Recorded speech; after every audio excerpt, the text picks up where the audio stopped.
Hello, my name is Juliette, and today I'm going to be filming an introductory video for my channel and doing the newbie book tag questions, which I have written down on my computer right behind me. I need to make like an actual intro one day, but I don't know. I wanted something interesting, something that's not like super boring and that I won't like hate in 2 months. So I have to think about that. But okay, so the first question is, why did you start this channel? The reason I started the channel is because I love books and I like talking about books, and there's not a lot of people that I can talk to books about, and a lot of people haven't like read the books that I like to read. So I'm hoping to find people who do like the books I like to read and, you know, just be able to share my like thoughts and opinions on them. And also because it's fun. It's just fun, like in general. Like I think filming videos and editing them are fun. Question number 2 is something unique I bring to Booktube. And this is a really hard question because I don't think I'm super unique. I mean, I'm like unique as a person and an individual, I guess. So that would be something. But like I'm not really super unique in my taste in books or anything like that. Like I'll get into which books I like more in like a second. But maybe my youngness. I think I have like a fresher perspective on some things that other people don't have. Yeah, I don't know. I don't really take myself very seriously over here. You can just put me on in the background. That might be something unique I bring to Booktube. Sorry, that was a terrible answer. What are you most excited for with this channel? I am really excited to film all those like TBR videos, like the book challenges. Those are super fun. I love watching those videos, like videos where people are like picking their book based on a prompt for the month. I think those are super fun. I also really like book vlogs, like just watching them, and I like to be able to talk about the books I'm reading or want to read. Yeah, I'm excited to be able to do that. And also I want to like film actual vlogs in the future of like just general life, but like, you know, bookish related, and I think that'd be fun. So I'm definitely excited for that one. Question number 4 is, why do you love reading? I love reading because it's like it transports you into another world in a way, and you can live so many lives through these characters or these people, and it's also just a good way to like learn and broaden your viewpoint on things. Like if you read memoirs, like say memoirs or classical literature, those books are usually like super introspective, and I find that they really make me think, and I really like that. I like anything that makes you think, really. Like I like songs that are like multi-layered and stuff, and I like films that have deeper meanings other than just what's being shown to you. Like I really like things that just they make you think. What book or series got you into reading? So this is a really good one. My sister, when I was younger, was a big book nerd. Not that it's a bad thing, Jenny. Don't get offended. But she really likes Harry Potter, and we still like rewatch it every year around wintertime, like around right now.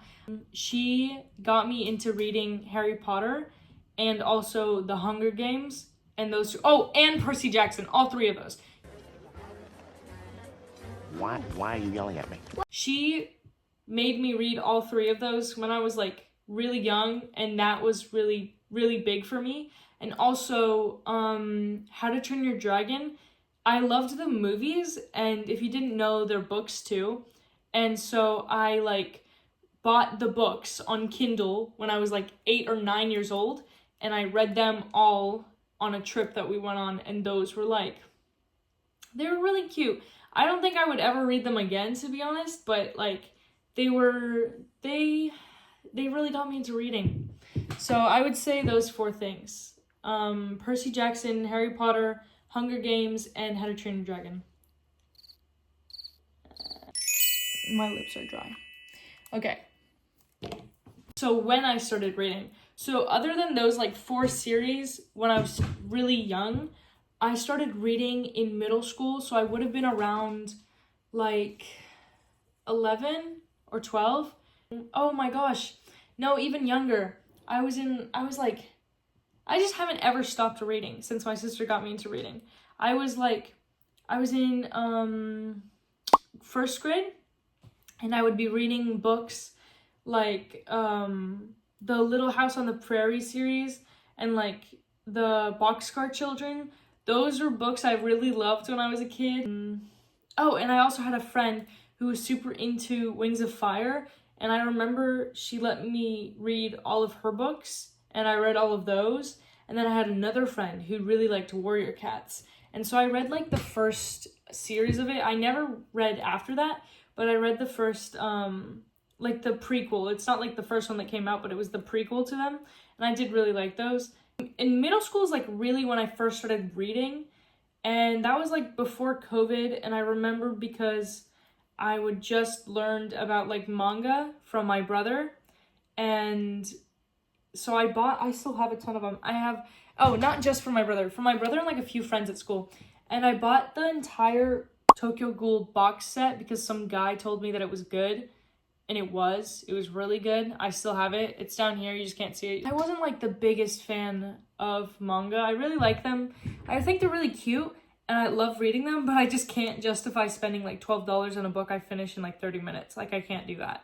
So that's my main issue with having manga. I keep going off into little tangents. Okay, in middle school, that was when I first discovered how much I liked reading, especially with the Little House on the Prairie series. Yeah, I remember having those in the class and I was so excited about them. I love those books. I just spoke about how I first got into reading for like 10 minutes, so I'm gonna have to edit this for like a while. 3 hours later. Because I'm just going to try to shove all the clips that make sense together, because I kind of told it like 3 times in a way, because I was like, oh wait, no, it was before, you know? So, bear with me. Hi, my phone just died, so let's continue. The next prompt was, what are my favorite genres? My favorite genres have to be literary fiction. I really like a good book that really makes you think. I love being shoved into the perspective of other people. Like I want to see the world how they see it, and I think it's fascinating. It's like it's really great to be able to see things through someone else's eyes. Like whether that's good or bad, like I don't care. Like I just want to know. Like I'm so nosy. Like I'm so curious. It's probably one of my biggest like interests with reading. I also love fantasy. Harry Potter was one of my favorite series ever. Like, this is my copy right here, my set. My beautiful, gorgeous set. So I really love fantasy. I love anything that transports you into a new world, especially when there's magic involved. I love it all. It's like, you can't compare the feeling of when you open up a new fantasy book and you're just transported into this magical world, and like, you have these new characters to follow and there's so much going on and it's so fun. Like I love it. So the third are classics. And I love classics because I love the way that they describe the world. A lot of modern fantasy books don't really do that. They're more focused on the characters and the dialogue. And a lot of these old classic books, they like describe the world in a way, and it's just so beautiful. Like classics are classics for a reason. Like they're really good books. They're just amazing. And they're not just old guys who are just like depressed and sad. Like there's a lot of cool books. My favorite books. Okay, this is what I'm excited about. My favorite books are, and I'm gonna rip them off the shelf while I do this. Let me just grab them all. Actually, hold up. The Picture of Dorian Gray. So I first read this a really long time ago. Like I read this when I was in middle school, and it's just stayed my favorite book because I love the way that Oscar Wilde describes his environment and his thoughts as he like spirals into this like darker version of himself. And I don't want to spoil anything, and that's why I'm being super vague about what I mean by that, but it's just really cool. It's about a guy and a painting that he gets of himself and how his vanity affects his life and his mentality like throughout his life. Just trust me, it'll make more sense once you read it. Okay, my next favorite book is The Bell Jar by Sylvia Plath. These aren't ranked in any particular order, but I know this sounds kind of bad if you've read this book because you're like, oh, but I just love it. I love her thoughts. I love how she kind of like spirals down into insanity in a way, and I think that might be a common theme, but she's just really relatable. So I don't know if you ever heard the metaphor of the fig tree by her, and I don't want to read it because I don't want to like do it in injustice, but if you look that up and you like that one quote, you'll love this book. Like, it's one of my favorites for a really good reason. The third book is If Not Winter, Fragments of Sappho.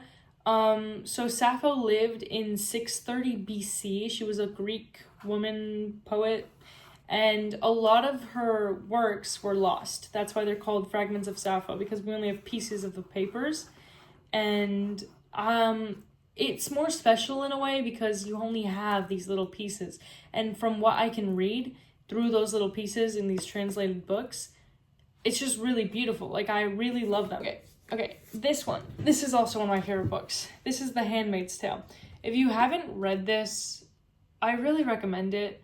I know they made a show of it recently, but reading it is like a whole other level. It's kind of like insane if you think about how this could happen. Like, this isn't like something super far-fetched. This could happen. But I think that's one of the reasons that everyone should read this book. I keep getting interrupted, but this is another one of my favorites. It's called Girl Interrupted by Susanna Kaysen. There is a movie adaptation of this book.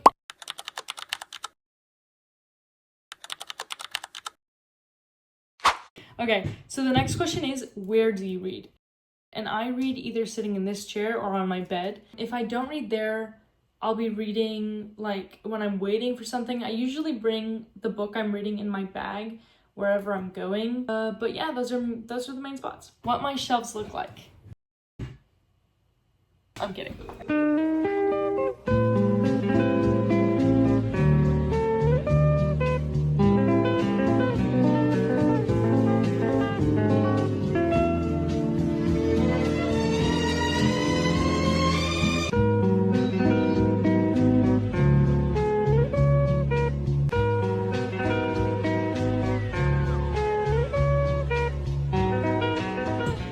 And the last prompt is, what are some challenges that you think will be the hardest to overcome? So I've thought about it, and the first one is definitely how awkward I am. I am not that awkward in person, but talking to a camera is kind of difficult because you're just talking to yourself. And so I have to pretend that I'm like on FaceTime with my friend right now. And that's what makes it easier. But yeah, no, I'm pretty awkward. And then I have school and work still. So I don't have that much time to be filming, and I'm not that great at editing. Like, I wish I was better, but I'm learning, and I can't edit that well. So yeah, those I think are gonna be the hardest things to overcome. So thank you so much for watching. I hope you did enjoy this. I know there are a ton of cuts and stuff, and that's mostly because 1, my phone died, 2, I kept getting interrupted, and 3, I ran out of storage. I am really excited to be here. I love talking about books, and I really hope you stick around. So thank you so much for watching, and I'll see you in the next one. Bye!